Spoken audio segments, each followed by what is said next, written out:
magandang araw po sa inyong lahat. Ako po muli si Liz Nurse Organist. At sa pagkakataong ito po yung first video ko po na pinamagatang Ask an Ex. So, ito po yung mga ex-smoker. So, ito po yung pinakaunang video po natin na i-upload dito sa playlist na Ask an Ex. Mag-interview po ako ng mga dating mga naninigarilyo, or dating uminom ng alak, mga dating may mga bisyo. So, napili ko po ngayong araw na ito si Kuya Horace. Ayan po, si Kuya Horace ay isang 42 years old. Tama po ba? Kuya Horace? 7 years na po siya hindi naninigarilyo simula noong December 2016. Ang pinakamarami po niyang na-yosi dati po ay 40 sticks per day. Tama po ba, Kuya? Tama. Ayan. Pero bagong lahat, congratulations at dahil napagtagumpayan mo po yung gano'ng paninigarilyo. At nagpapasalamat din po ako, Kuya, dahil pumayag ka po na ma-interview po kita ngayon at may share mo yung experiences mo at kung paano ka nagtagumpay at makapagbigay ka rin po ng inspirasyon sa iba na gustong tumigil at nahihirapan. Okay, ito po yung unang tanong ko po sa iyo, Kuya. Ano yung nag-motivate sa iyo para tumigil sa paninigarilyo? Naging motivation ko para ihinto ko yung aking paninigarilyo. Naging inspirasyon ko yung dalawa kong anak. Dahil kami, mag-aama, na tuwing umuwi ako ng bahay, talagang ang pinaka-bless namin sa bahay is kiss eh. Kiss, bali, one day, bali nung galing akong trabaho, nung umuwi ako sa bahay namin, kumalik ako sa mga anak ko eh. Sinabihan akong, ang baon ng hininga mo? Parang napahiya ako sa sarili ko na yung pagkakataon na yun, parang naisip ko na, oo nga no, sabi ko, parang tama yung mga anak ko. Kaya ginawa ko silang motivate na ititigil ko na yung paninigarilyo. Mag-quit na ako sa paninigarilyo. Yun po yung naging motivation ko yung dalawang anak. Yung dalawang anak mo. Ayan. Ilang taon na po ba sila? Sa ngayon? Sa ngayon. Ngayon ay yung panganay ko is 15 years old, lalaki. Yung bunso ko po babae, 14 years old.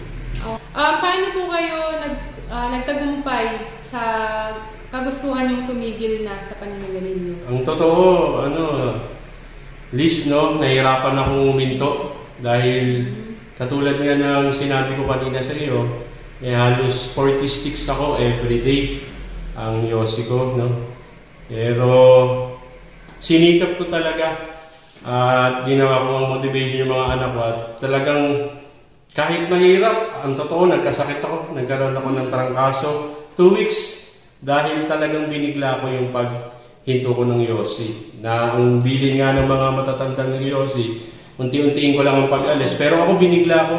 Binigla ko siyang pinangpalit ko sa yosi is candy, mga matatamis na candy. Na tuwing naglalaway ako, na gusto ko mag-yosi, candy ang pinalit ko. So yun yung paraan nyo para yun yung naging paraan. Binigla. Candy, jogging, exercise, yun yung mga panahon ng 2016. Yun yung mga naging hobby ko na lang para makalimutan ko yung pag-yosi. Ano yung pinakamabigat na pagsubok na pinagdaanan nyo nung tumitigil na kayo sa paninigarilyo? Ayun, yung nagkasakit talaga ako. Akala ko dati, lang yun kwento-kwento lang Oo, pero totoo pala na kapag huminto ka sa isang bisyo ko. Nagkatrangkaso ako, 2 linggo ako nagkatrangkaso. Na talagang nanibago yung katawan ko. Pero pagkatapos naman nun, naging maayos naman yung pakiramdam. So, ang tawag po dun sa mga naramdaman nyo, withdrawal symptoms po? Siguro po. Trangkaso, paglalaway, yun yung mga naramdaman nyo? Ayun yung mga naramdaman. So, napagtagumpayan nyo naman po? Pagtagumpayan ko naman. Nung time na tumigil na kayo sa paninigarilyo, ano yung nagbago? Sa tingin nyo, ano yung nagbago sa inyo? Physically at saka mentally? Marami. Una, ang totoo nung ako'y nag-yosi, hindi ako mataba Medyo payat pa ako ng mga panahon na yun Saka talagang maraming talaga. Yung medyo nadadry din yung balat ko. Tapos basta may mabaho hininga mo. Nung nag-yosi kayo? May mga panahon na nag-yosi ako. Pero nung naalis ko na ng yosi ko, talagang yung blood pressure ko, yung ano, halos lahat naging normal na. Nung nag-quit na ako sa yosi. So, physically, para sa inyo, ano? Nung mga panahon na yun. Sa tingin nyo, nag-gain kayo ng weight nung stop phase? Totoo. Ilan ba yung timbang nyo po dati? Dati, noong 2016, bali, ang timbang ko lang nun is 79 kilo. Oo. Mabigat na rin, pero maliit pa rin. Pero ngayon po, ilan na? Ngayon, medyo lumobo. Parang lumakas ko yung kumain. Oo, yun nga eh. Nung naalis ko yung bisyo, bali ang naging kapalit naman doon yung magana na ako kumain. Dati kasi, kahit di ako kumain, makapag-yosi lang, okay na ako. Ayos pala. Tapos ano po, sabi niyo nga kanina, yung mga pamamaraan na ginawa niyo, binigla niyo siya. Binigla ko. Hindi katulad ng iba na dahan-dahan. Yung iba naman gumagamit sila ng nicotine replacement. Alam niyo po ba yun? Alam ko naman. Pero hindi kayo gumamit? Hindi. Nag-try ako pero hindi ko kaya. Mas nauubo ako dun. Ano yung trinay niyo po na nicotine replacement? Yung meron po kasing patch, gums, spray. Spray. Meron kayo. Pero hindi ko din siya kinaya, nauubo ako sa spray. Kaya binigla ko na lang siya. Oo. So, matanong ko lang po, Kuya Horace, nung tumigil na kayo sa paninigarilyo, ano yung pagbabago na experience nyo sa pamilya ninyo, tsaka ganun din po sa inyong mga kaibigan? Malaki.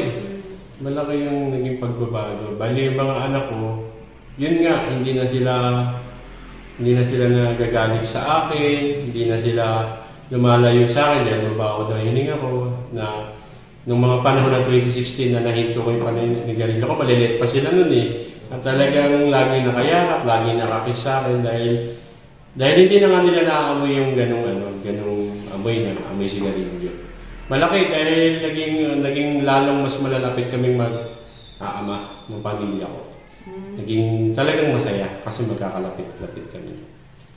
So, paano naman po yung pakikipagkapwa ninyo sa mga friends po ninyo na naninigarilyo ngayon? May pagbabago ba? Paano yung umiiwas ba kayo or gano'n? Wala naman. Bali, ganun pa rin naman yung mga kaibigan ko na nag-yosi pa rin. Sumasama pa rin naman ako, pero yun nga, hindi na ako bumalik dun sa pag-yosi. As in, kasama pa rin nila, pero hindi na ako nag-yosi talaga. Paano kung halimbawa nag-yosi sila tapos nalalanghap mo? Hindi ka ba nati-trigger na mag-yosi din? Ganun. Mula nung nag-quit ako talagang naitanim ko na sa puso at sa isip ko na hindi na talaga ako mag-yosi. Very good. Para malakas yung paninindigan mo. Ayan, very good yan. So, tanong ko pa po, Kuya Horace, ano po yung advice na ibibigay mo sa mga kasalukuyan pa rin naninigarilyo ngayon, pero sa isip-isip nila gusto nilang tumigil, pero nahihirapan sila. Ano yung advice na maibibigay mo sa kanila? Ayun, yung advice ko lang na naging effective sa akin, kung sakali baka maging effective rin sa inyo.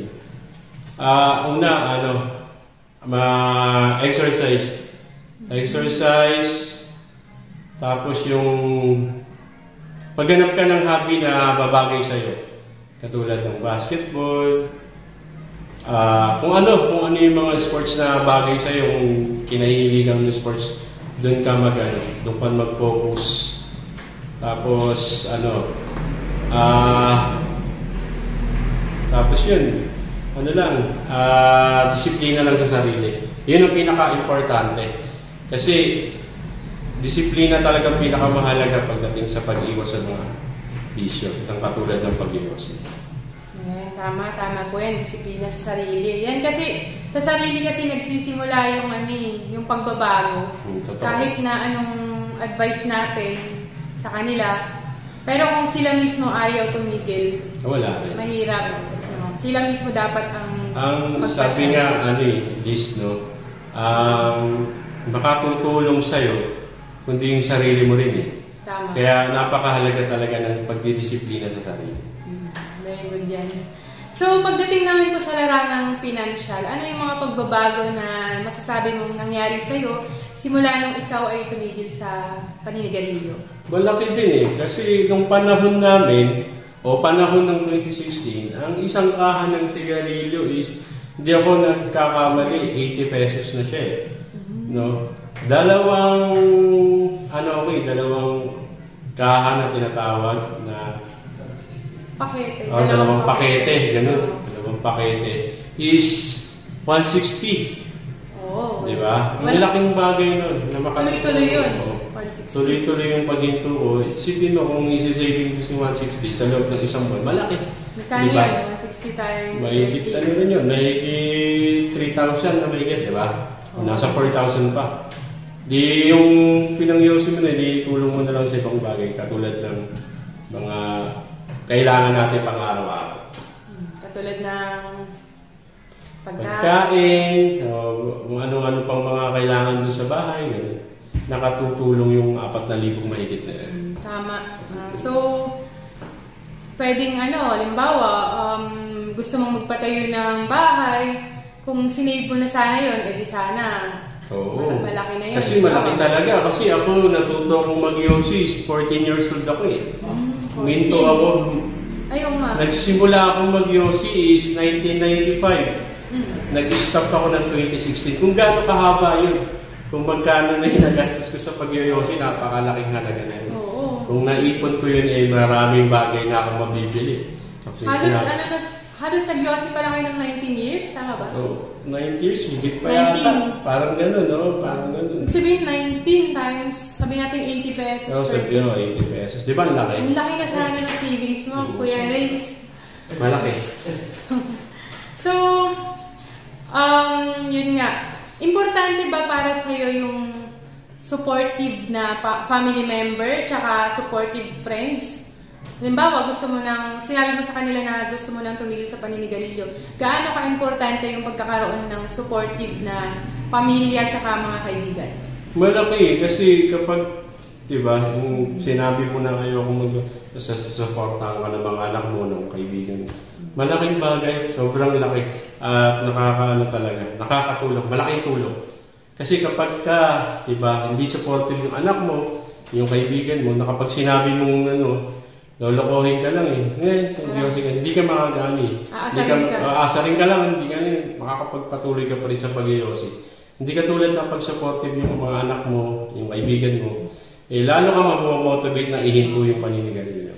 Lalakas ang loob mo, diba? Oo, magkakaroon ka ng lakas ng loob. So, lastly, Kuya, bago tayo matapos, ano yung ginagawa mo para ma-maintain mo yung smoke-free na lifestyle mo? Ano yung mga maipapayo mo rin sa kanila or yung ginagawa mo ngayon para ma-maintain yung ganyang lifestyle? Ako, maintain ko lang, Liz, pagkain lang talaga ako eh. Oo, mahilig ako sa pagkain, kaya ganito ako lumobo. Mahilig ako kung saan lugar na mayroong masarap na pagkain. Pinupuntahan ko yun. Bali explore ka? Nag-explore ako para makahanap ng mga pagkain kung saan lugar na napupuntahan ko. Yun ang naging kapalit ko sa pagninigarilyo ko pagkain natin. Yun pala. So, lang din po, bilang panghuling, gusto ko lang din pong mag-advise sa'yo kasi sabi mo nga po, pagkain yung naging kapalit nung dati mong bisyo na sigarilyo. Pero yun nga po, lahat kasi na sobra ay hindi rin tama naman po yun. Kaya advice ko lang sa'yo, kung kakain ka, mas maganda sana kung pipiliin mo rin yung kakainin mo. More on healthy foods like fruits, vegetables, ayan. Tsaka limit din. Kasi hindi rin maganda kung sobrang lalaki tayo. Kasi risk din po tayo sa pagkakaroon ng high blood, sakit sa puso. Yun lang yung mapababaon ko sa'yo. Kaya, yun, thank you po ulit at congratulations. Welcome. Salamat. So hanggang dito na lang po muna yung vlog po natin today. Salamat po talaga kay Kuya Horace at nagbigay po siya ng mga advice, experiences po niya na makakatulong po sa mga friends po natin subscribers po natin na gusto nang tumigil sa paninigarilyo. Ayan. Sana kung may masasabi po kayo, comment. Pakilagay niyo po sa comment section yung mga tanong niyo po para masagot din po namin. At kung ano yung mga experiences niyo po na gusto niyo pong mabigyan ng linaw, please comment down po para po mabasa po namin sa susunod. So hanggang dito na lang po muna. Thank you and ingat po kayong lagi. Thank you rin po kayo, Aris.